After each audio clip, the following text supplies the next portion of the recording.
তো hello guys, আজকে লাউডে 3 মাথা এটা কি নিয়ে ঝামেলা হলো, তো চলো এটাই তোমাদের সাথে শেয়ার করবো আজকে পুরো ভিডিওটাতে। তো হ্যালো আসসালামু আলাইকুম এভরিওয়ান, আমি শানুর। তো আজকে ছিল জুম্মা বার্তা, আমি ফটাফট করে রেডি হয়ে চলে আসলাম মসজিদে। নামাজ পড়া হয়ে গেলে বার হয়ে চলে যাচ্ছিলাম আমরা বাড়ির দিকে। তারপরে চলে আসলাম আমরা লাউডে 3 মাথাটা কাজের জন্য, এসে দেখলাম কি নিয়ে একটা ঝামেলা চলছে। আশেপাশে লোকের কাছে জিজ্ঞাসা করে জানতে পারলাম যে এই বাসারাটা অন্য রোডের, এই রোডে এসে প্যাসেঞ্জার তুলছিল, ওটা নিয়ে ঝামেলা চলছিল। তারপরে ওখানে পুলিশ এসে ঝামেলাটা মিটিয়ে দিল।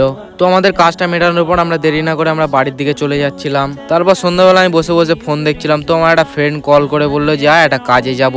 তারপর ওর কাজটা মেটানোর পর আমরা চলে যাচ্ছিলাম রাজাহাটের দিয়ে কিছু খেতে। তো চলে এলাম আমরা রাজাহাটে খেতে, ওরা অর্ডার দিচ্ছিল, আমি হালকা করে ক্যামেরাতে আমার মুখটা দেখছিলাম।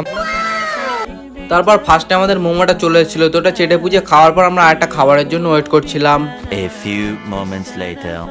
তারপর আমাদের চাউমিনটা চলে এলো, আমরা চাউমিনটা খেয়ে বিল পেমেন্ট করে বার হয়ে গেলাম।